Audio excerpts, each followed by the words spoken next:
და მასის ფარდობითობის ეკვივალენტი, სადაც მუხტის სიმპტომატური ასახვის კოეფიციენტი ვრცელდება ცალკეულ ინდივიდთა ფსიქოემოციურ ასპექტის თანხმდებით.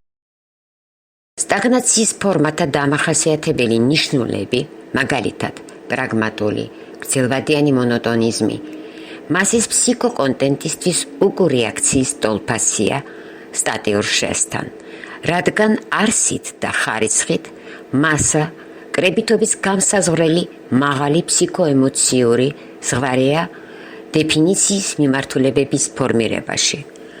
როცა ინდივიდის ბრაზის გადაცემის მუხტი მოდიფიცირდება კრებითობის სუბსტანცირებით, მაშინ ყალიბდება მასის ფსიქოემოციური ფონი, რომლის დასაბელი ძალა არის ფორმა პერსონიფიკაციის დამოკიდებულება და თანხმობა მასასა და ინდივიდს შორის და რომელიც იწვევს ცვლილებებს.